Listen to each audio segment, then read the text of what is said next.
it is Sully and Jones, and we are here today with Kitchen Table Research, where we do the research so you don't have to. And we have put a couple of episodes in between season 1 and season 2. The first one was the Max DeVries case. Unfortunately, Max went missing in Aruba, and if you'd like to learn more about his story and what our audience can do to help this family, go back and listen to that episode. We just felt like this episode needed to come out because of its importance and what the family is trying to basically get the FBI to be involved in this case. So go back and listen to that. It's on Spotify, YouTube, wherever you listen. And then today we are kind of presenting an in-between case of the Golden State Killer. But today we're really looking at the DNA, because as we go forward in season 2 and especially into the Oklahoma Girl Scout murders, DNA becomes very important. And as you can tell in season 1, DNA was also very important in the Darlie Routier case. Well, and it was also important in the Michael Morton case because it got him off. It's really important in every single case we did, even going all the way back to the yogurt shop murders, you know. Even though it's not been matched, there is DNA in the yogurt shop murder case. And that's kind of how the Oklahoma Girl Scout case is too, correct? Correct.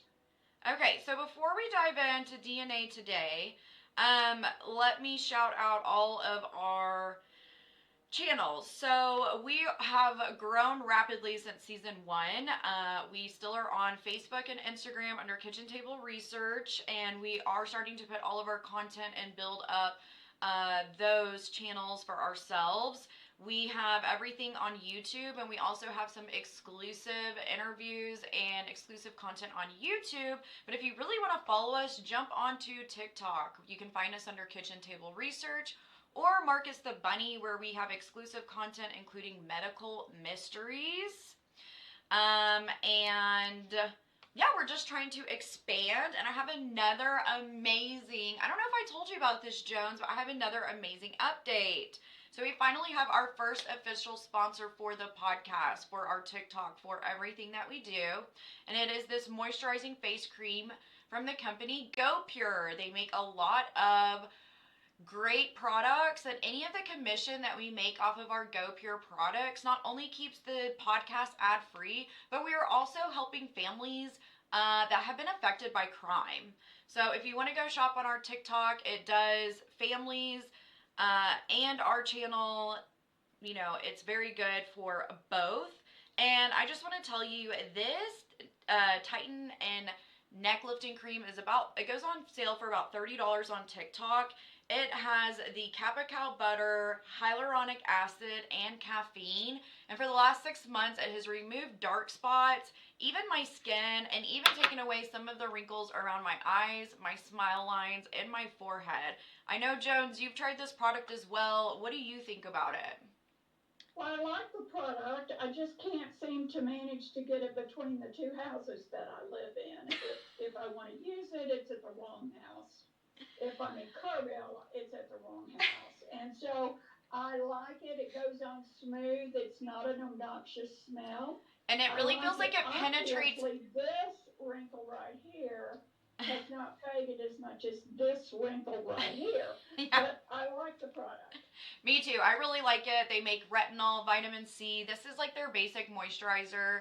I would say definitely go pick it up if you're looking for a good moisturizer. And like Joan said, a lot of moisturizers I feel like sit on top of my skin. I can feel this one actually like being absorbed by my skin because of that Masterburst hydrolyzed hyaluronic acid. I think the droplets are smaller, and it really gets absorbed by the skin.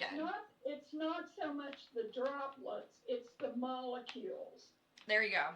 Okay, so the smaller the molecule, the more likely it is able to be absorbed into your skin. So hyaluronic acid is a big one, is a big molecule. Mm-hmm. Vitamin C is a big molecule. So you're looking for baby molecules in those products. And that's what GoPure has. So I do need to ask the question, and I've asked it before. I'll put you on the spot here. I have tried repeatedly to pull up. I what's the one that the iTunes podcast? Yeah, you're having an issue finding it on your Apple podcast. I am. I cannot find any of those podcasts that we did. Well, we'll talk about it after this. Okay, well, I really like the iPad podcast format. You know, I'm not a TikTok girl. That's just not the way I like to listen. I like to listen in my car, and I like to listen before I go to sleep. I think there must be just some kind of weird thing where you're not able to find kitchen table research right now, but I guarantee you it is out there, and when we get off this call, I will show you exactly how to go find it.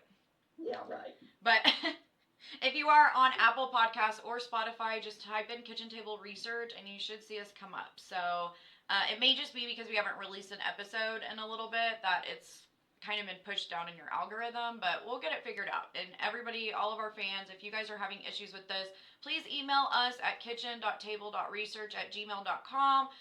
If you're having problem finding any of our content, or if you just want to say hi, we'd love to send our fans bumper stickers. So that's a great way to get a hold of us one-on-one is by going through email, which is kitchen.table.research@gmail.com. So, okay, are we ready to dive into DNA? Yeah, and I did a lot of research on the DNA, and I stay confused on DNA.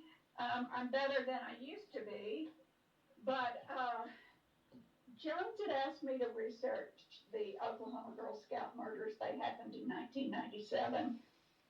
And when I was starting to familiarize myself with the murders of these young girls, it became obvious that the DNA knowledge in 1977, when these murders occurred, was minimal, and it's really outdated now. I mean, we know so much more in the past 40 years than we did in 1977. They did try to collect DNA. It was quite minimal. They really didn't collect any DNA from the crime scene. They I think, collected a latent fingerprint that they could not match back to the man that they were looking at for the murders. And so that case became unsolved as of this point. So I decided I was going to try and re-explain DNA and focus on what we know today as consumers about the current knowledge in DNA profiling. As I said, it wasn't even on the radar as a forensic technique until after 1977. And I talked to our correspondent over in England, and she said the first legal case that was in Britain was not until the mid-1980s. So the technology on DNA grows by leaps and bounds at least every year, if not every day, because I read a lot on DNA and I always find out something new. Or maybe I should say it's better explained and I understand it better. I agree. In my research of the Golden State Killer, which we have followed this case for so long, and we've used it as an example because it really is a precedent case in DNA, so that's why we're using this case as an example today. Also, it was worked by Paul Holes, who, in my opinion, is like one of the best investigators. I wish Paul Holes would investigate Darley, you know what I mean? But in my research, it was America's first case was solved by DNA in 1986. So, about the same time, mid-80s. Right. And then, of course, you have to take it into a courtroom and convince the judge and jurors that it's a valid, appropriate, well-studied method to identify people. And I think, or a victim. Especially in the beginning days, I think it was, we're still having a problem understanding it. Obviously, the techniques and the intricacies have gotten greater in the last few decades. But if I was sitting on a jury in 1990, 1996 per se, you would really need somebody, an expert, and then a layman to explain what that expert is actually stating. You know? Yeah, my background has always been in pediatrics, and I tend to, I don't want to say, I tend to talk to the children. I don't tend to talk to their parents. And so when you need me to explain something, I can get it down to really a low grade, even toddler level so that they understand what I'm trying to do. This goes right over my head sometimes. Yeah. And the terminology and the reallocation of words as they've discovered more just changes on a day-by-day basis. So today I want to discuss the evolution of DNA in the United States, and then I want to get into the Golden State Killer because he was identified and arrested in 2018 after only 4 months of work by a 5-person investigative team. That is huge. And the Golden State Killer started his spree in 1975, I believe. So in 2018, what is that? 33 25 years later, if I can add right. And, yeah, almost 40 they had, yeah. Yeah, they had just figured out that there was a way to track people that we had not been using. And so that's kind of the story. It's kind of the story of how that all evolved. Well, and the documentary that I watched, which I'll give you guys the name of it here in a bit when I get to some of my talking points, but Michael DeAngelo, who is the Golden State Killer, Joseph DeAngelo. I'm sorry, Joseph. I can't get my names right today. Joseph DeAngelo, who is the Golden State Killer, his DNA had been in CODIS since 2011, 2001. So why did it take, let's see, since 2000... Why was his DNA in CODIS? Well, I mean, they had the DNA that they had taken from the crime scenes because not only was the Golden State Killer obviously a killer, but he was also a rapist. So they were able to get samples of DNA, but they had no one to match it to. So in 2001, Paul Holes and his team put Joseph DeAngelo's DNA into the system. So why did it never match? Well, because DeAngelo was never picked up for a crime. It takes 2 people to do a match. Okay, it takes the perpetrator, who was Joseph DeAngelo, and it takes one of his, and it takes the actual person, Joseph DeAngelo, to make that match. And I'm going to get into that here in a minute.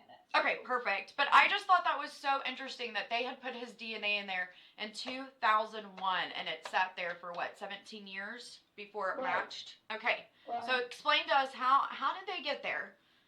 Okay, well, let me kind of start back up. We've talked about DNA before in season 1 of our podcast, in particular on the Michael Morton case, because it was really the DNA in that case that exonerated him. We knew that something existed in the early 1980s that was unique to each individual. And we ended up, I don't know how it got its name, I'm sure it's some chemical formulation, deoxyribonucleic acid, shortened to DNA. The entire DNA project was completed while Bill Clinton was president. Well, Mr. Clinton's still alive, so you can tell that we're not far along in the discovery of how DNA works and how we can use it to scientifically prove things. So I mentioned a minute ago, it changes on a very regular basis, and it is difficult to stay up. And didn't the people that mapped the entire DNA genome, they won a Nobel Prize for that, if I'm not mistaken? Right. Okay. Right. Yeah, this was not silly stuff. Yeah, this was a massive discovery in the 90s. Massive. Yeah.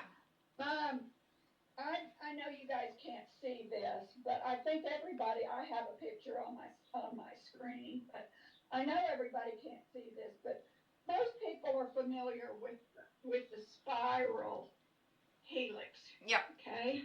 And that spiral is made up of phosphorus. Okay? An ordinary thing that we make in our bodies. Okay? Mm-hmm. In between each of the spirals, there's a base pair of things that match up with each other.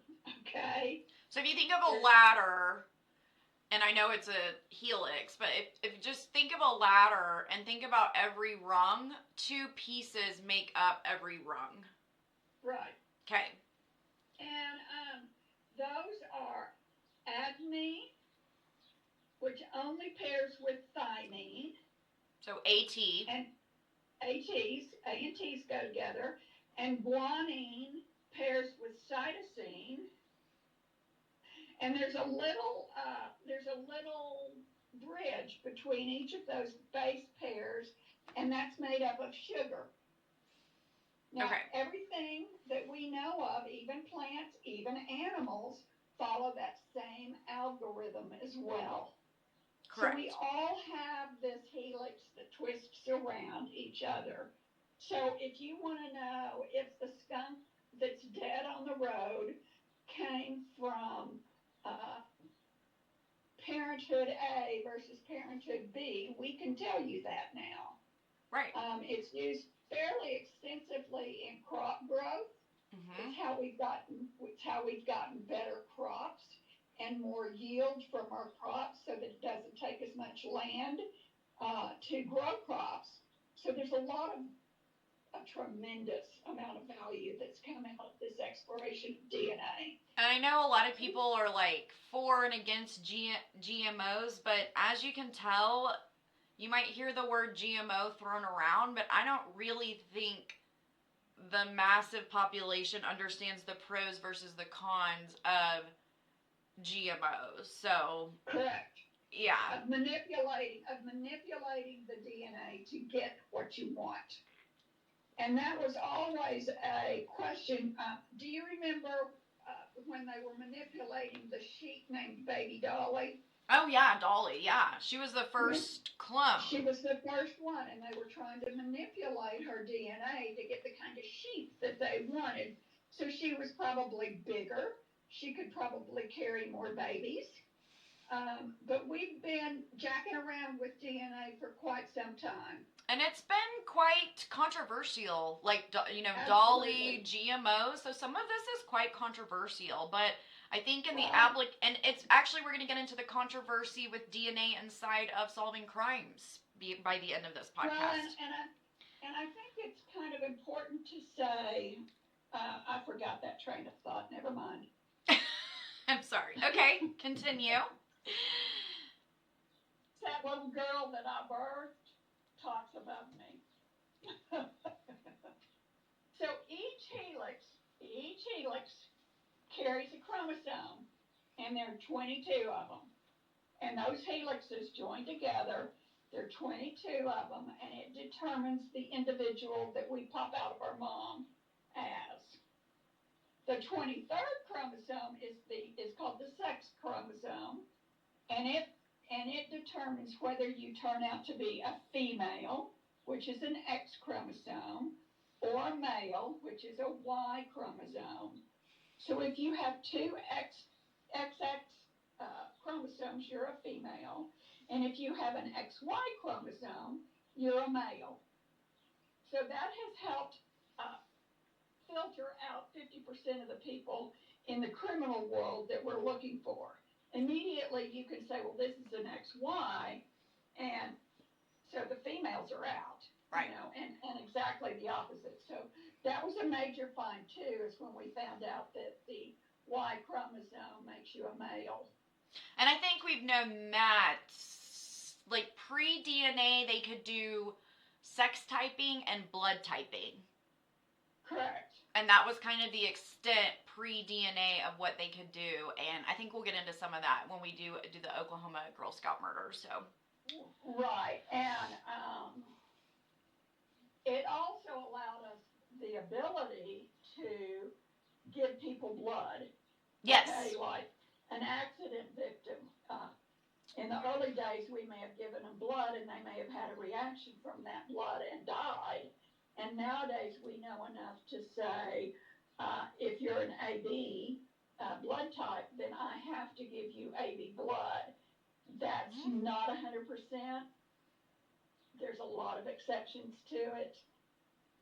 The most interesting, I think, is there are universal. Let me take that back. When I did transplant, if you're in the first 3 months of life, you can take pretty much any blood type, Right. and your body will make it what it wants to make it, which would be the individual's blood type, okay?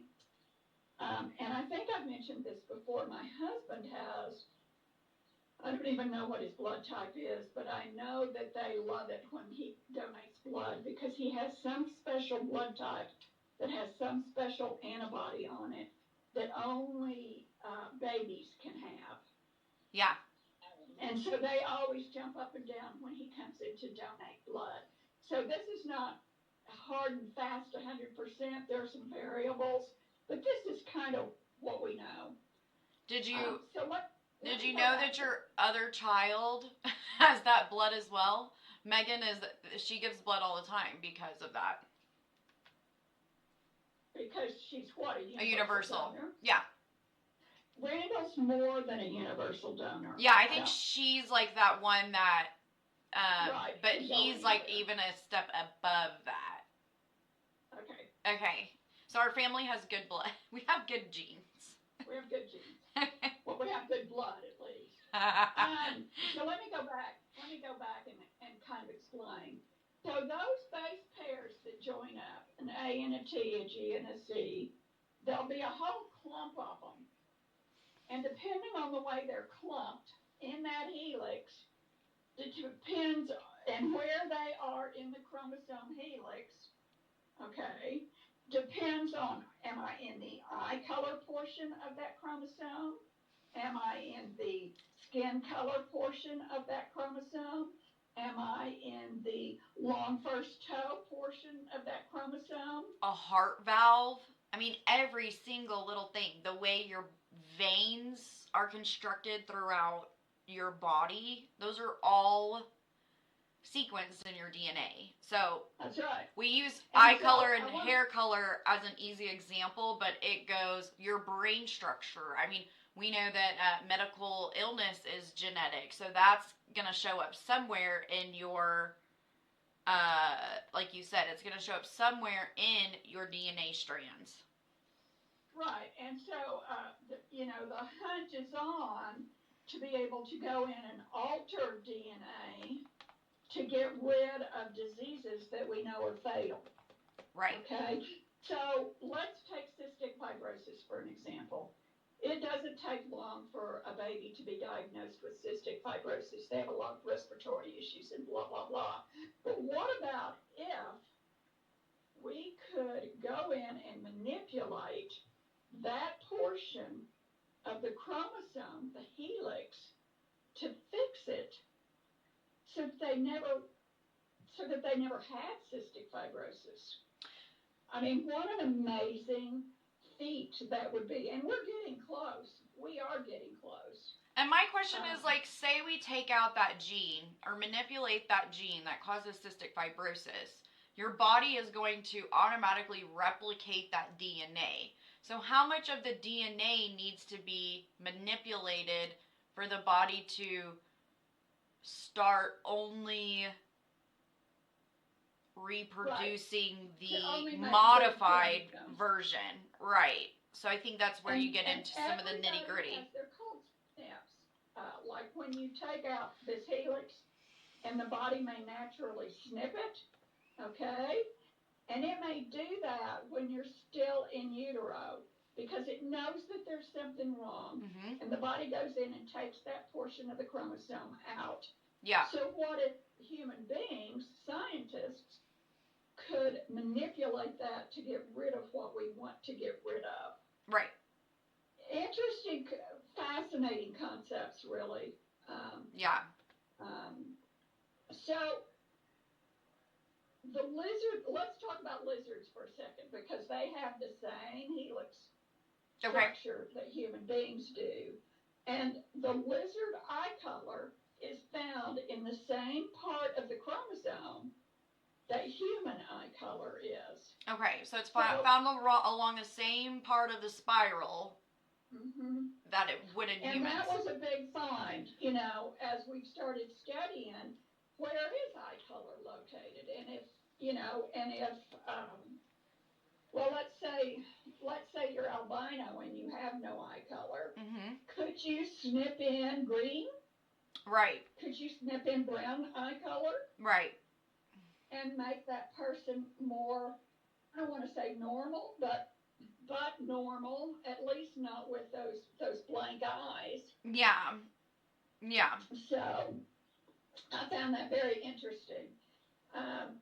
So then we've also got something that's called a phenotype, and those are the sections of the helix of the chromosome that are influenced by outside forces. Right. So this is where we come into the nature versus nurture argument. It's nature versus nurture. It's things like environment. Okay, I get that. Yeah. Nutrition. I get that. That's why babies need, all the stuff that breast milk provides, all the stuff that formula provides. And interestingly, trauma can reshape the chromosome. Yeah. Cellular memory can carry trauma. Yeah. So I could be carrying the trauma of our whole family's lineage on my back. Thanks, guys. Well, I did not get that to you. Oh, that came from the other source of DNA that I have. I really feel, I do not feel like there's some incidents I can remember that are traumatizing. But I did not come up through trauma. No, I would say no. I was not abused. I was not starved. I was not. I've had traumatic events happen in my life that have changed my life, but it wasn't in the home during my childhood. Does that make sense? Right. Yeah. Yeah. Well, there are certainly things that are imprinted on my mind that I hope I never have to repeat again. So there you go. So really, when you look at a chromosome, you originally think that it's a pretty rigid structure. And we found out that it is not a rigid structure. It is fluid. Yeah. But there's things that change it. Okay? So hair color. We've talked about eye color. Let's talk about hair color. Is consistently in the same region of the chromosome. But it's the base pair alignment that varies. So a redhead base pairing is different from a blonde hair base pairing. Right.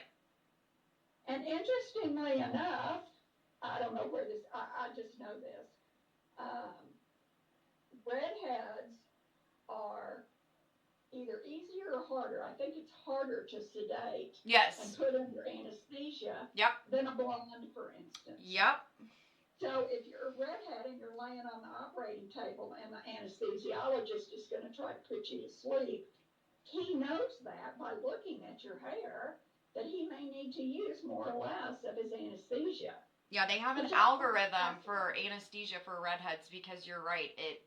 They don't go under as easily as another. They're harder to sedate. So I put in my notes an example of a base pair DNA sequence. A goes with T, C goes with G. So, here's one. ATCG, ATTG, AGTT, TT, AGGCT. That's the strand. That's one section. One section. Helix, is it? Yeah. You can kind of think of it almost as like binary. Like you can code infinite things using ones and zeros. Think about the infinityness of having 4. You know what I mean? Right. Yeah. And you don't think 4 is that many. But in different combinations. Over 33, I think it's 300,000 possible combinations. I think that's what I heard. Of base pairs, you understand why. First of all, you understand why we all look different. And second of all, for those people that look exactly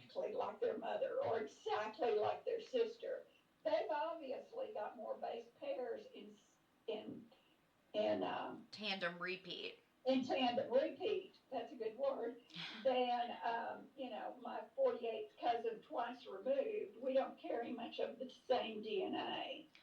So listen to this. This was I watched this on YouTube. It was really good. It's under Veritas-Lum. So Veritas, like the Italian word for truth, Veritas, Right. Lum. And it's, they interviewed the lab and Paul Holes and Billy Jensen, who all worked on the Golden State Killer. So they're saying now, originally they were looking for those tandem repeats, right? To see, me and you are going to have more tandem repeats than me and my husband, right? Because we're a direct, especially because we're mother and daughter. So we're going to have a lot of the same tandem repeats. So they used to look at the tandem repeats like you're talking about this ATCG, GAGCTC, right? Well, Yes. when you remove all of the tandem repeats, you get left with what they call SNPs.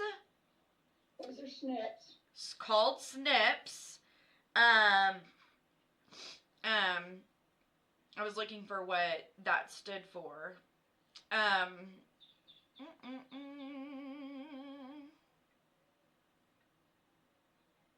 Single nucleotide polymorphisms, or SNPs, which they call SNPs. So because humans, we share 99.9% of all of our DNA, we're going to have so many common tandem repeats, right, with each other. Yes. So take away all the repeats, and now they're just looking at the SNPs. So instead of looking at all the stuff that's the same, you throw that out the window, and what do you have left over? Well, you'll have an A in a random place, or a T in a random place. And actually, I have blue eyes are considered a SNP because they are sprinkled throughout the tandem repeat. So like you said, you have a whole block of this ATCG, ATTGAC, okay? Well, those are the same, so let's throw those out. And then in the middle, you're going to have these random letters. Now they're interested in those random letters, the SNPs. So that's kind of the newest. Once we figured out the ACTG tandem repeats, then they figured out looking in between them might offer more information through the SNPs. So they're sprinkled throughout the tandem repeats. Like I said, me and you are going to have almost identical tandem repeats because we're mother and daughter, and I mean, we look very much alike. But however, we're going to have slightly different SNPs. So like I'm like, we have the same eye color, we have the same hair color. Let's just say that my nose is a little bit larger than you. I have my dad's nose. So that would be a SNP that would be different than yours. And so now that's what DNA experts are looking at, are the SNPs, not the tandem repeats. Does that make sense? It does make sense. And blue eyes are a SNP. Blue eyes are something that they can see quite easily now as a SNP. So, DNA is not on everything. It's really, I think, the easiest way to think about what might DNA be discovered in is fluids, okay? Blood, saliva, semen, secretions, sweat. Yeah, okay? It's like the carrier. Yeah. Huh? It's like a carrier. Right. And we're going to come into that here in just a minute as we get into the,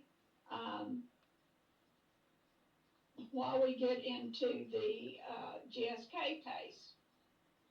So the second way that we have learned how to examine a person's genome is familial genealogy. Yes. And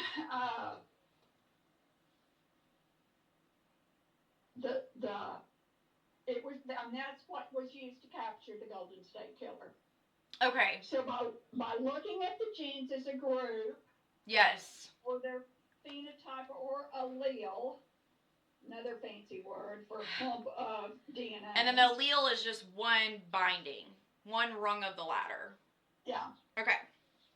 And drawing inferences. Okay. Mm-hmm. So if family members all group as Cuban, right, let's say, geneticists are going to first examine Cuban in their hunt for relationships.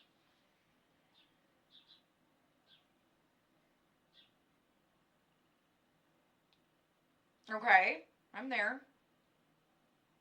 Okay. I read a couple of books when I was doing my research on Oklahoma Girl Scout case. Uh-huh. And they talk about markers. Right. Well, that's a completely new word to me. When you're looking at current terminology being used in DNAs, I couldn't find markers. So what I think is a marker that they used back then is now probably known as an allele. Or a snip? An allele is a section right. of DNA strand that is particular to an individual. So that's my interesting. allele for green eyes might be the same for you, or it might not be the same for you. And maybe we're off by a base pair. Right. So when the DNA was applied to the prime suspect in this Girl Scout murder, 3 out of 5 known markers on the DNA strand matched him. Okay, well, what does that mean? Well, we know that the number 1 marker was that it matched as Mongolian. And so that's that whole race of people that came across from Eastern Europe through Russia. They walked across the Bering Strait. Was that like the Genghis Khan? Like so many people carried his DNA because of that movement? Because he impregnated lots of women. I mean, this is back in the rape and pillage era. Yeah. Okay. Yeah. And so the Mongolian match includes American Indian. And the prime suspect in the Oklahoma Girl Scouts was actually Cherokee. Right. And that types him as Mongolian. The second one is it matched for male. Okay? So he had a Y strand. The third match has never been revealed. If somebody knows that, I don't know it. Do you think it's like hold back information in the case? Correct. I think there probably was. But they didn't even know enough to hold back then. I know. Yeah. So he matched. Back then you had to match. There were 5 known DNA markers. And the suspect matched 3 out of 5. Okay. Mm-hmm. And that makes a 60% match. Got it? 3/5 is 60%. Yes, I'm with you. And that makes it an inconclusive match. Right. An 80% match would have been conclusive. Okay. But they don't have that. They've only got a 60% match. So everything about this man that was tried for the Oklahoma Girl Scout murders was inconclusive. Okay. We don't have enough. And, oh, by the way, they didn't find a whole lot of DNA. I don't think they found any DNA. Well, it's degraded, blah, blah. But we'll get into that when our next case is going to be Oklahoma Girl Scout murders. I'm going to start in on Golden State Killer. Yeah, let's get into the Golden State Killer. I'm excited for this. I know. I found this very fascinating. Oh, I mean, this case, like I said, the way it was investigated, I was literally reading, in 2018, I was reading, I'll Be Gone in the Dark. Yeah, but I was reading the book. And unfortunately, Michelle McNamara has passed away, and these people kind of took her work, Paul Holes, and they just put it all together, and it took a lot of different I mean, Michelle was kind of doing a boots on the ground investigation. Paul Holes is over here working with DNA. So I'm reading her book, and I get a phone call from you, and you said all you said is they caught him, and I immediately knew that you were talking about the Golden State Killer because I think a lot of people know about the Zodiac, but the crimes committed by the Golden State Killer go far beyond and are far more brutal, in my opinion, than the Zodiac, and his list of victims is much higher. So, Well, there's about 50 people that were part of the Golden State Killer's victimology, okay? and then And another 100 or so people that houses were broken into when he started. Oh, yes, because he does the whole thing. You know, Yeah. he starts out as a peeping Tom. Check the and boxes. Then he breaks into the house, and then he rapes young women, and then, oh, by the way, let's go ahead and murder somebody. So his crimes escalate. We can see the escalation in a committing his crimes for several years, and then he stops.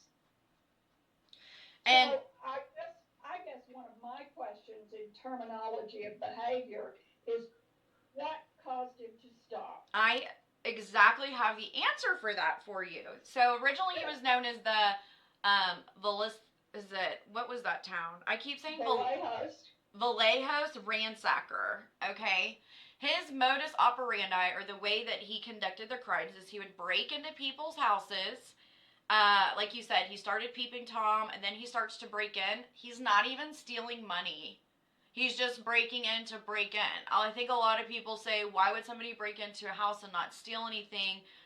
What's the motive if it's not robbery? Well, he's escalating in this, serial killer way, as we've talked about, kind of the serial killers. Yeah, he's practicing.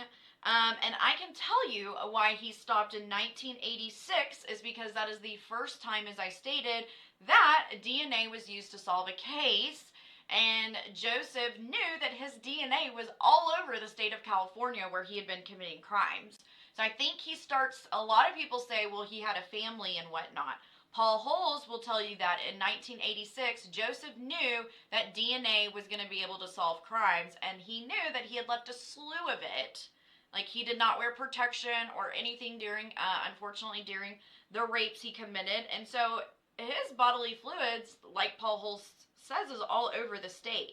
So I think he starts to lay low in 1986 to see if they're going to find a match to his DNA. And after a few years go by, first of all, his urge, he can't control that. And second of all, no matches have come as such. And so he changes his MO to make sure he stops leaving DNA behind. Yeah. He gets smarter. He gets smarter. And the reason he knows all this is why? What was his profession? He was a law enforcement professional. Boom. Yeah. He was a street cop in the very beginning. And so would it be unusual to see a cop walking around? He had been arrested for a burglary. Mm-hmm. But I don't think that's where they got the CODIS information. No. I don't think back then they took samples of blood or anything like that. No, I think the first DNA that was left behind was his first rape victim, unfortunately. Yeah. So I'm gonna talk just a second about the team, this 5-person team. The first one on it was Barbara Van Ventner. She's a PhD in science and a retired patent attorney. Mm-hmm. She picked up DNA kind of as a hobby, and she was trying to put together her own family, her own genealogy, and she was very good at it. She was very good at making connections. She was very good at remembering things. And so she solved a couple of cases that had been out there for a while of people who didn't know who they were, and murder victims that had been buried and nobody knew who the perpetrator was. So she's made a name for herself. And Paul Holes reads the book about her putting together some information about the unknown woman. So Paul Holes is next. He contacted her and asked if she would lead the team. Paul Holtz was an investigator in Contra Costa County, California. He'd been on the case for many years and was close to retirement. So Steve Kramer was a retired FBI agent. He was going to take over Holtz's role as the closed case investigator. And there's also a Lieutenant Kirk Campbell from the Contra Costa County office. There's a fourth member. Her name was Monica Sajowski, who's an investigative assistant from the Sacramento DA's office. Okay. And there's a Melissa Parasol, an internal analyst from Sacramento. Okay. Okay, so they're a varied group of people who are interested in taking this killer off the streets. Well, and I feel like this was Paul Hull's, like, this was his white whale, you know? This was like one case, a huge case, like we said. Actually, I have down that there were 50 rape victims, 120 break-ins, and I believe 12 murders. So Paul Hull's was determined to get this person off the street. This was really it was like you know, you hear detectives say, like, it's the one crime I think about every day. Like, it sat on my desk, and, you know. If Paul Hull's could solve this, what a feather in his cap to retire on. You know, what a gift to humanity to get this wicked old man off the streets. Oh, yeah. So, I show 51 women raped. He killed 13 and committed 150 burglaries during the 70s and 80s. Yeah, and my numbers vary slightly, but in several California counties. He hopped around, and because nobody shared their evidence back then, you know, everybody was closed-mouthed, and so they didn't realize as he moved from county to county to commit his crimes that it was the same man. So they finally get a break, okay, and realize that that it's the same man.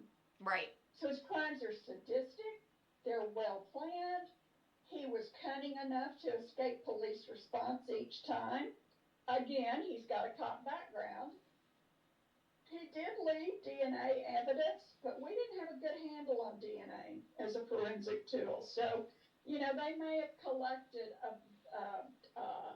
a piece of cloth that had not the victim's blood on it, so somebody else's blood, and then you have to assume that it's the perpetrator. So Dr. Speth was the medical examiner. He had been out on one of the crime scenes, and he collected the fluid evidence that was left behind. Because Dr. Speth was so methodical, he had a rule for himself. It was a personal rule. I'll collect one vial that's going to be for forensic evidence, and I'm going to collect a test tube that has something for my own. I'm going to have my own evidence. Okay? That's not required when the ME collects evidence. That is really interesting. But that was Dr. Speth's methodology. That's the way he liked to do it. And that is good investigative techniques. And I always hate to bring things back to Darlie, but this is stuff that no one even had an idea to do in her case. And they did not give those boys the justice they deserve. There was no investigation. That is true. So, you know, he's got this second test tube, and he retires. Dr. Speth retires. He goes to the East Coast. Okay? Okay. And Paul Hull's and all this is still happening over in California, over in Sacramento, Vallejo, Contra County. All those cold cases. Yes. So that second set that Dr. Speth collected was put in a storage freezer, and it sat there for many years, at least 20 years. Well, like we said, they originally entered his DNA in 2001, so it had, about 20 years, And so, a technician has been ordered by her boss to clean out the freezer. Okay? And she finds the test tube that has a label on it. It it has Dr. Speth's collection name on it, but they don't know who it goes to. They don't know what, should she keep it, should she not keep it? Okay. She goes to her supervisor and says, what should I do with this? Do I put it right back in the freezer, or do I, what do we do with this? Do I throw it away? Do I, God, I can't imagine, like, going through a DNA freezer and making the decision to throw stuff away. That just seems... But, okay. And so it's 20 years later, and every bit of evidence that's been collected from the scene as forensic evidence is pretty much out. If he left a handkerchief with snot on it, they've used it up as DNA progressed, and they're trying to match it, and they never could match it. And a lot of the DNA going back to the 80s had just been degraded and hadn't been saved correctly. Right. So they're running out of DNA is what you're saying. Except for this test tube. Okay. Because it had been stored in the freezer. Okay. And it had really been taken as a backup sample. Yep. Okay. As a personal sample, because that's what Dr. Speth did. Okay. So, Dr. Speth's second specimen becomes the mother lode, right? Yep. There were 7 people who were possible matches. And that meant that 6 needed to be excluded. Right. So Joseph was on the list. Mm-hmm. 2 of his brothers were on the list. Right, because they're going to share. They're going to share DNA. Correct. The first trait or allele is they thought the perp had blue eyes. Okay. Okay? So they've got enough of the DNA to say this allele has more blue-eyed genes than any other sample. Well, and like I talked about before, blue eyes can be seen as a SNP. Right. That's true. Okay. So there was only one of the suspects that had blue eyes. Okay. His brothers had other colored eyes, so let's exclude them. Okay. Okay? They thought he probably had green eyes. Well, and actually both are genetic anomalies. Blue and anything that's not brown is technically a genetic mutation. Trumps. Yeah. Trumps. Yeah. So his ethnicity, so the ethnicity portion of his chromosome, that allele, showed that he was Southern European. Okay. Okay? Because every other Southern European has the same clump. Right. Of genes. They're going to have the same tandem repeats, right? Tandem repeats. And so they knew DeAngelo was one of their suspects. Well, DeAngelo is an Italian name. Right. Okay, so that kind of matches. Yeah, that tracks. One by one, everybody except DeAngelo gets excluded, and they're left with Joseph DeAngelo. So he's living his quiet little life in a house that he bought in a suburb. Before we get into his capture, can I interject some of the research that kind of goes with this that I found very interesting on this documentary that I had stated? Do you want me to finish first, or you want to go first? Let me interject really quickly. So, obviously, Paul Holes had to find the 2 identifying DNA contributors through a third-party site. I know we haven't really gotten into this yet. So, like we said, we have the perpetrator's DNA, but it's not hitting anything in CODIS, meaning he has not been picked up and charged for a rape or murder before.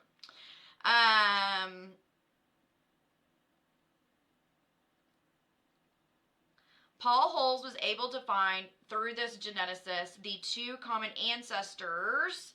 So think of a family tree, right? And you have to go back and cross-reference, where did these 2 DNAs meet originally, right? Where does it start? And so as he builds this tree with this genealogist that you are referring to, they find the two common ancestors, and there were thousands of Possible matches. possible, kin to. Because now you're going down through second, third, fourth. Well, and like seven, they're like eight, in the seven. 1800s, some people had 15 kids. Right. So, you really are starting to, and particularly, you have to remember there was no birth control. yeah. Birth control didn't happen until the 60s, and DeAngelo was is born about in the late 40s. Right, I was gonna say is in that era.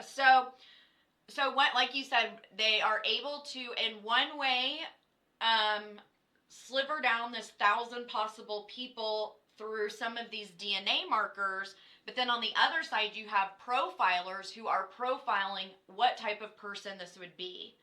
So with profiling, they were able to also exclude some of the brothers, okay? Also, they're able to exclude some people just due to date of birth. Like, obviously, if you are a relative of his, from 1890 to 1930, that's not going to be your person, right? So mark them off the list. So they were able to narrow down those, like you said, they had like the last, dozen, like 5-10 people? They narrowed it down to 6. Okay, so out of those 6, like you said, 2 of them were his brothers. Well, his brothers didn't fit the profile. Okay, so this is why DNA, profiling, blood matching, all of these things need to come together almost in this glorious bubble for you to really catch somebody with DNA. You know? It's almost like everything has to kind of collide to solve these crimes. Absolutely. And that's why I believe that every crime is solvable when you have a team that does the work like this. Well, and I think this is truly an example of what teamwork looks like. Nobody's in it for the ego. Nobody's in it to claim, oh, I'm the one that solved it. Right. Kind of stuff. It was a team effort to get this man off the streets. Exactly. And they said at that time, there is 100,000 unsolved cases that we have DNA onto today.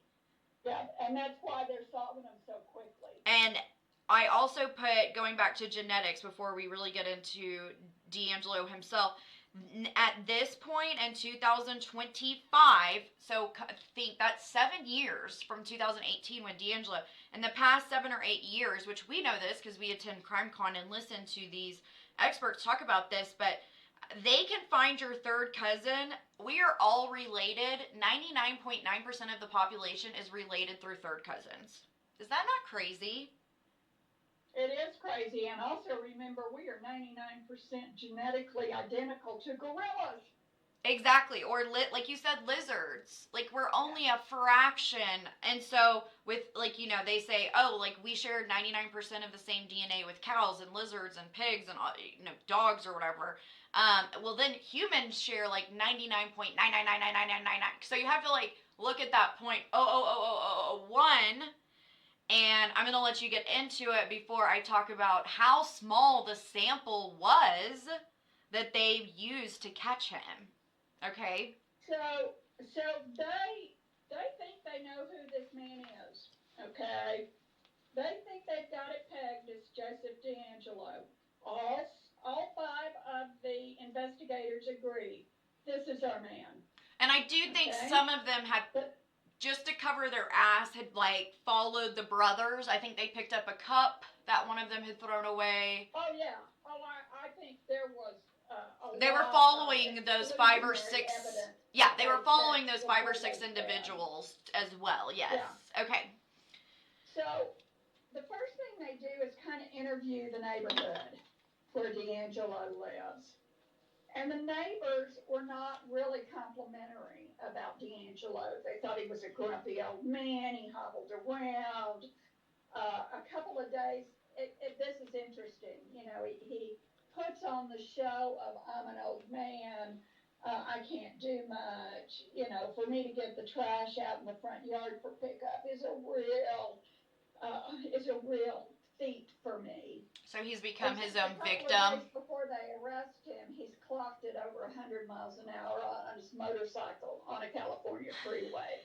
So he was not frail, okay? And we see him being frail in court and then being not frail in his jail cell. So it seems like he used this to his advantage for a while. This was kind of his MO, if you will. So he's under surveillance. Yeah. You know, the cops have got him pegged, and he's under surveillance. What they need is DeAngelo's DNA to match it to the specimen DNA. Yes. So the first thing he does is he goes to Home Depot, and he closes his car door, so he closes it with his hand.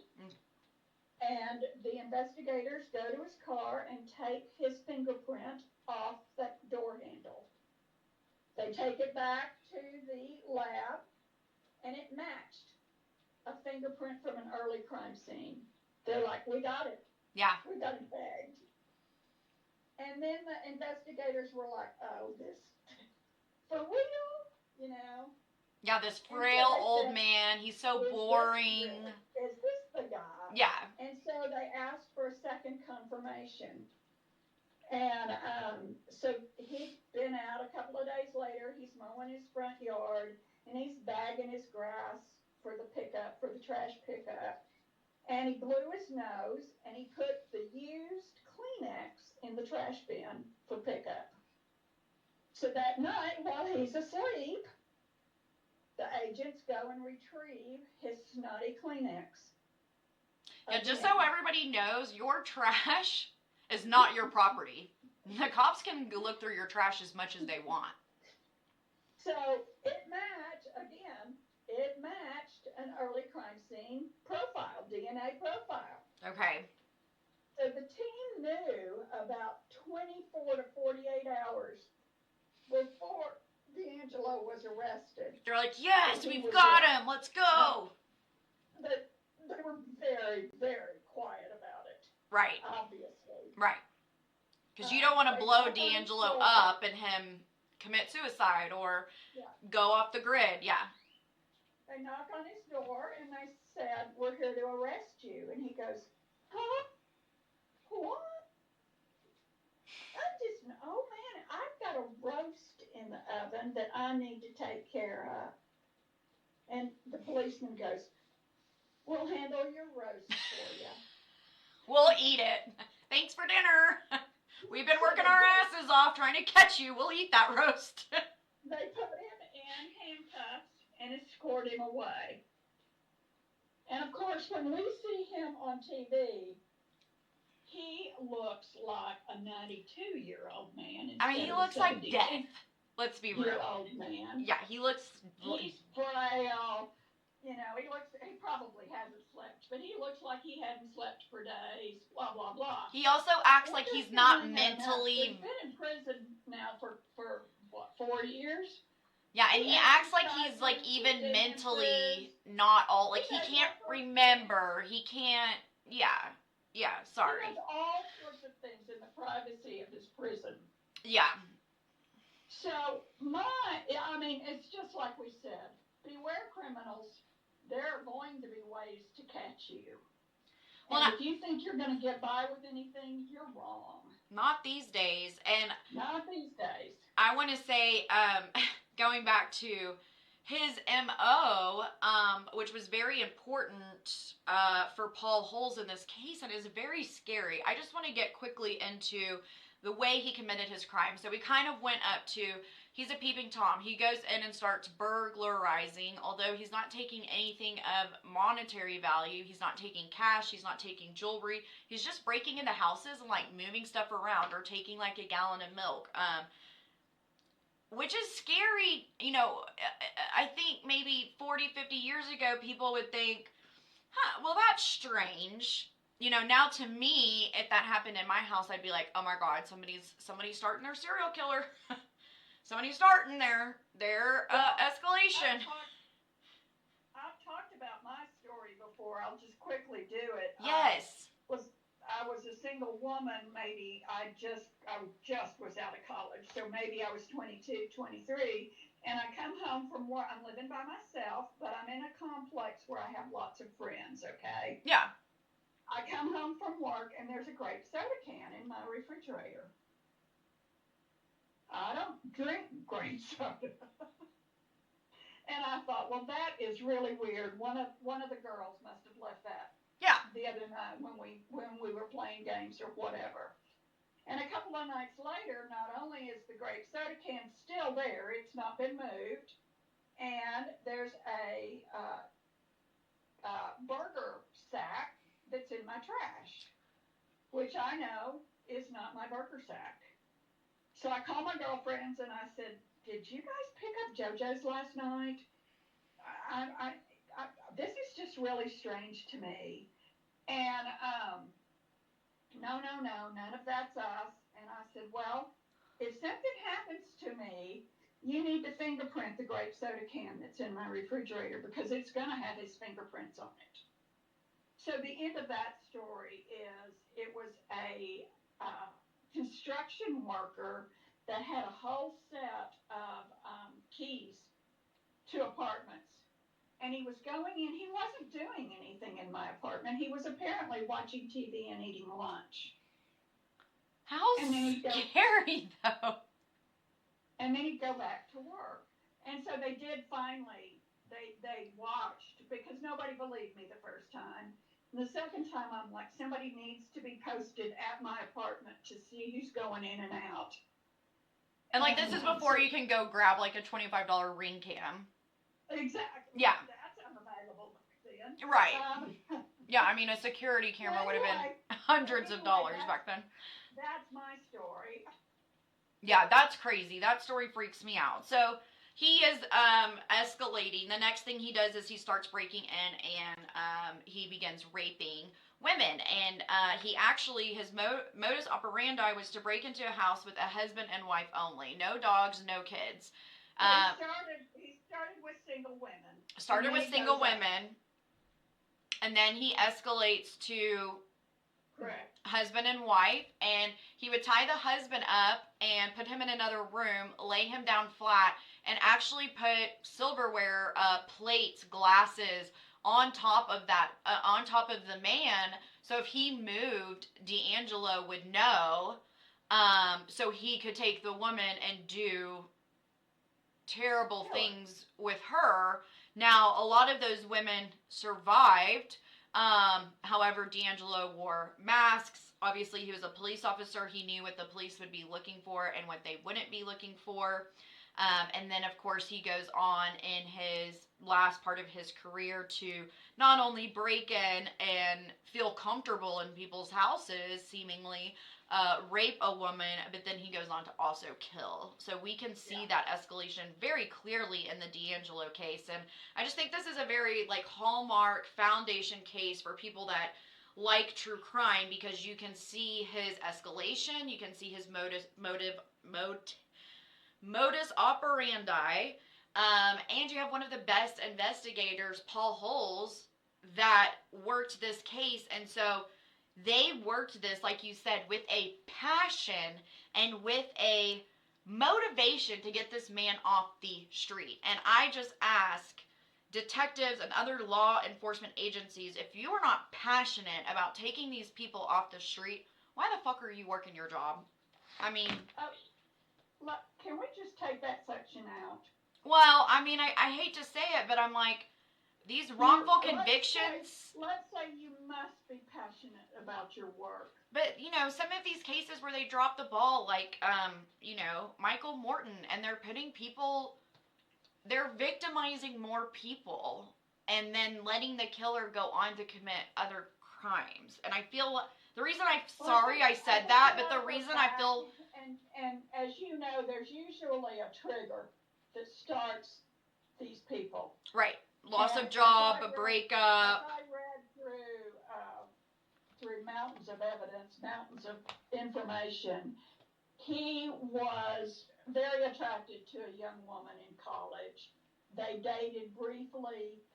she kind of started getting the spider feel from him. She just didn't really think that this is who she needed to date. And so she broke up with him.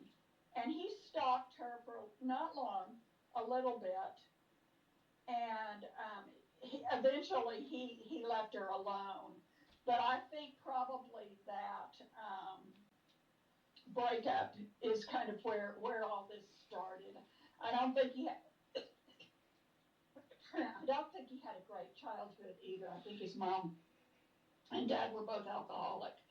But I agree. Yeah, I think I remember reading both those things that we don't know, he won't really talk about his dad, so that kind of says something. But well, and California's not going to put him to death. So however you feel about that, he's safe and sound. well, But I mean, he's having a great time in jail. He's loving it.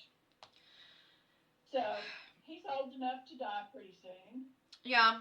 Yeah, and I just don't think the victims got the justice that they deserved. I mean, like you said, he seems like he's just having a final time in his cell, and he no longer has to cook himself dinner or take his trash out. Yeah. But when you just look at the investigative avenues that happen in this case compared to Darley, I think that's why I get so passionate, because they just, I mean, they didn't even do an investigation. There was no profile. There was no holdback information in Darley's case.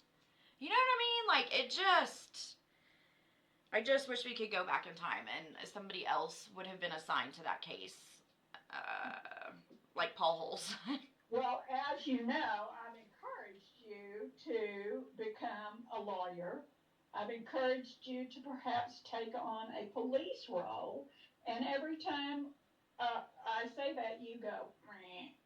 Well, but listen, I have my private investigator's license sent out, and I'm going to be a private investigator. So it's pending. Good for you. It's pending. I solved my first case under my mentor last summer, which we're about to start doing podcasts on.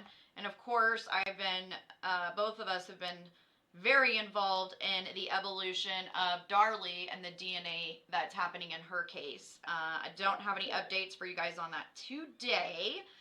But really quick, I want to talk about this company. So 23andMe and Ancestry, there was a law passed, a privacy law, stating that you're cutting in and out. Oh, I'm sorry. Okay, let me start over. Originally, 23andMe and Ancestry were not meant for law enforcement use, right? It was so. I believe after the Golden State Killer was caught, they no longer allowed legal police detectives to look through 23andMe and Ancestry per se to do this kind of work. CEOs took it off the market for law enforcement, and some of the CEOs thought it was a great tool for law enforcement. So it's still split, kind of, but well, and actually, a lot of people say it was this case that brought up the privacy concern. Right. But it was actually a case out of Ohio that had nothing to do with the Golden State Killer that they happened to catch at the same time.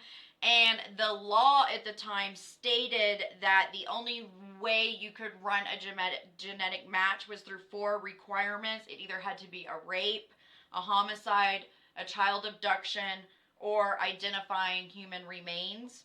This case out of Ohio, she was raped and assaulted but was not murdered. Therefore, they went outside of the scope of requirement, and then legal people stepped in and said, you guys can't be using this site just to hunt people down. So Ancestry and 23andMe are not usable. There are some sites, and it depends on the site, but also you can now opt in or opt out. So as a consumer of true crime, and for people that want to see these criminals put behind bars, Make sure you go and opt in on your DNA if you've done. Unless you're a criminal, don't opt in. No, do opt in because we want to catch you.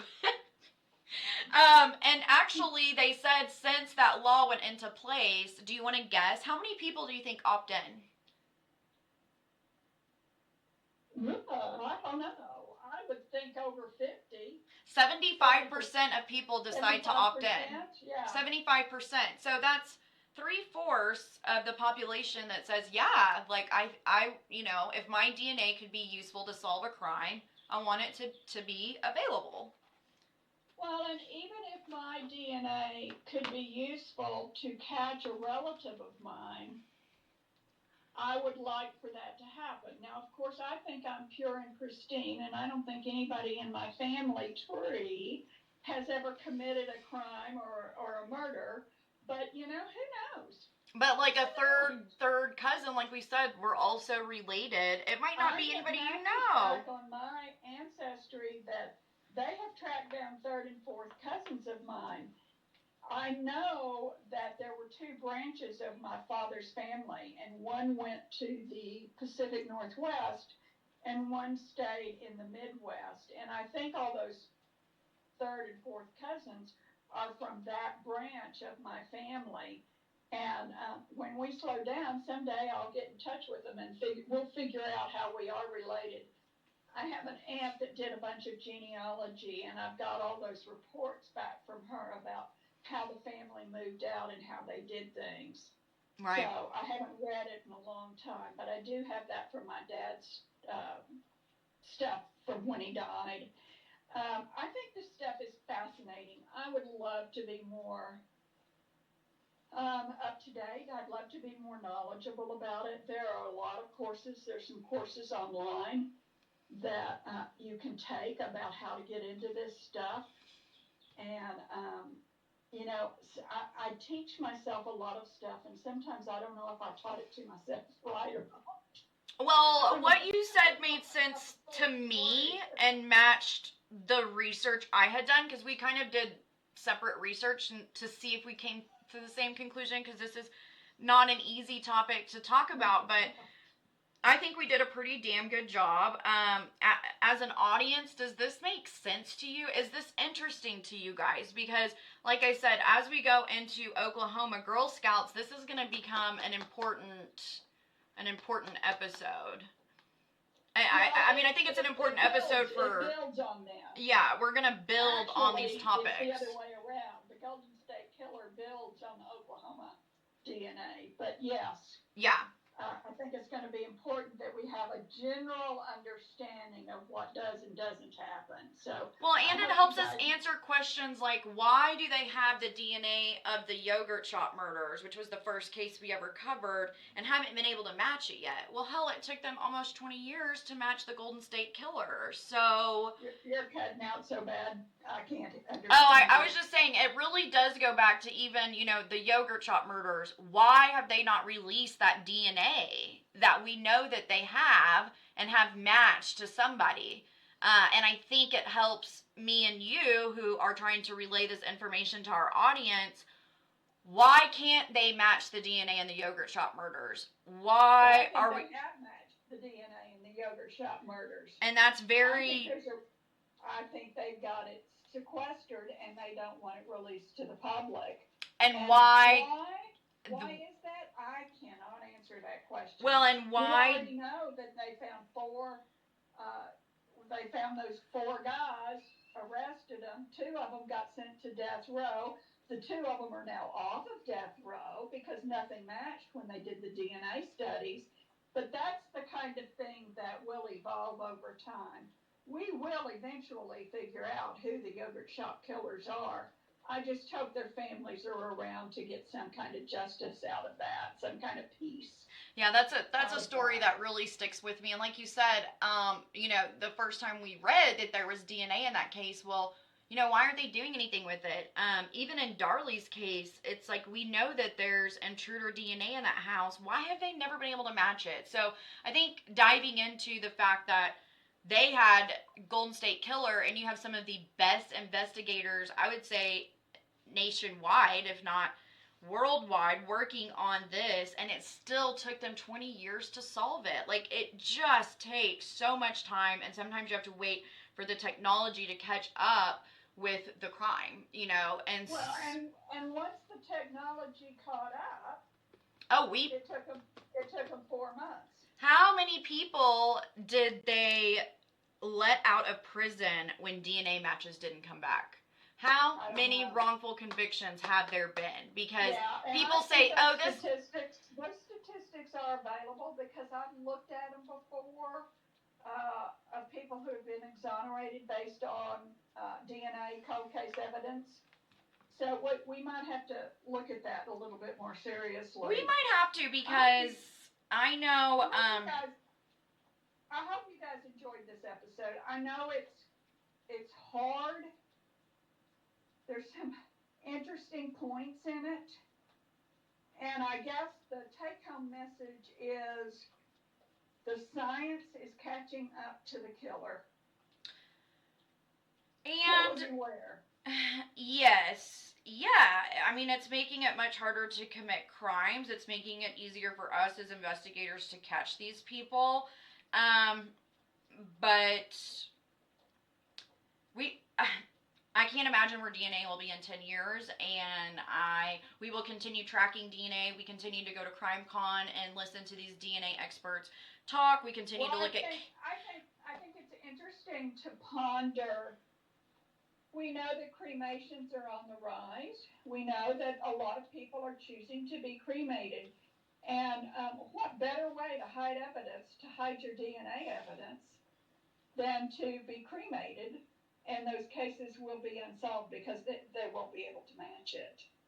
Well, or they can use a family member, you know, hopefully. Maybe a family member, true. They can backtrack it through that. But I was thinking the other day, well, how convenient to be cremated if you're a criminal. Right. Oh, yeah.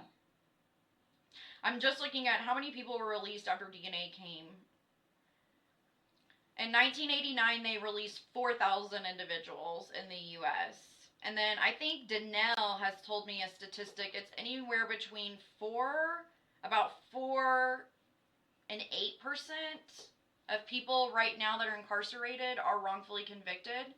So that's 5 to 10. Wow. That's every 5 or 10 people out of 100 in prison right now that are sitting there wrongfully convicted.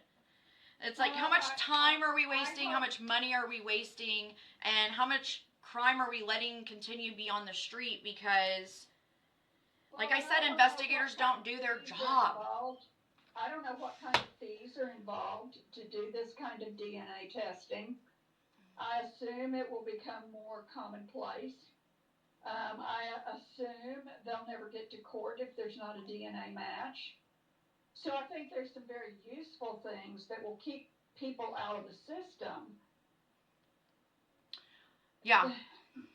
Yeah. I'll say the 2 takeaways from this is opt in for your DNA to be used. And then I had a second one that I forgot. So. And killer beware. Yeah. But I just think as, you know, civilians, as people that want to help, this is something that you can do. We always try and give you guys something you can do to make a difference, feel like you're making a difference. Just like in the Max DeVries case, if you haven't gone and listened to that on Spotify or on our YouTube, I'm also friends with her on TikTok. You know, it's just pressing the FBI, like putting some pressure on them. That's something, you know, as a community we can do, because at the end of the day, this woman lost her child, and the man that did it is still living out there and is living right next door to a child right now. I know that for a fact. So, would you want to live next to somebody that committed a crime like that if you had children in your house? No. So, these are the reasons I think this is really important. Obviously, we're very passionate about the work that we do, and we do the research so you don't have to. And on that note, go follow us. If you want a free bumper sticker, shoot us an email at kitchen.table.research@gmail.com. If you have questions, if you want us to cover a case for you, let us know. We're always here, and we read all of our messages, and We really appreciate you guys going into season 2. We will be at CrimeCon this year, per usual. And as we move forward, we're going to get into Oklahoma, and we have some great cases. Not just, it has taken us a long time to wrap our head around the Oklahoma Girl Scout murders. I think one of the reasons that it's taken us some time is that there are critical moments that are happening in the Darley case that we still are trying to get our hands around so that we can get back to you and tell you how this case unraveled itself. In real time. It's just, yeah. Just like the Golden State Killer. I mean, hello, we're 20 years, 30 years later, and we just caught him. Yeah. So, yeah, very sad. Very sad, very sad for Darley. Of course, we pray for her every day. We pray for Allie every day. The cases that we've worked. We pray for Max. Max. I mean, it's just so heartbreaking. So, as we get into Oklahoma, we've got some really interesting cases for you guys, and we're also going to profile some different types of killers, not just serial killers and wrongful convictions, but we're kind of going to go down another path, and so I'm really excited to get into Oklahoma, and we'll be back with the Oklahoma Girl Scout murders next. So on that note, we've already profiled a couple of Oklahoma cases, right? Yeah, I mean, we work on a lot of things simultaneously. We have a lot of moving parts. We did. Yeah. And also, like, we are our own researchers. Us too, and my husband helps do some of the production and run our YouTube, but we do all of our own research, we do all of our own script writing, we do all of our own editing, we do all of our own filming and production, and we upload everything, and this takes time when it's just us two. I hope our team can grow, and as we get into the private investigator sector, I think our time's going to be taken up by actually making a difference, and that was my goal to begin with this podcast. Okay. So there we go. Well, viewers, thank you. I hope this episode made sense. If it didn't, let us know, and we'll try and backtrack, maybe. Or use a different example. Yeah. Yeah, or maybe it's important to repeat it 1 or 2 times. I don't know, but yeah, I'd love some feedback off of this episode. And you guys just stay safe out there. Hopefully I'm all curled up today. Hopefully we've got some warmer weather on the way. And with that, I bid you farewell. All right. Is that puppy in your arms? No, but this is the rabbit blanket. Mikey calls this the rabbits. The rat all day. Mom, I need my rabbit's blanket. I need the rabbit's blanket. I need the rabbit's blanket. No, the bunnies are all curled up and sleeping. They're warm up in their hutch right now, so it's very cold here today. Oh, it's beautiful here today. So, all right. Well, have a good day. I'm glad we got through this episode. This was a hard episode. It was. Thank you for doing the research on this one. Much love. We will see you guys soon. All right. Take care. All right. Bye.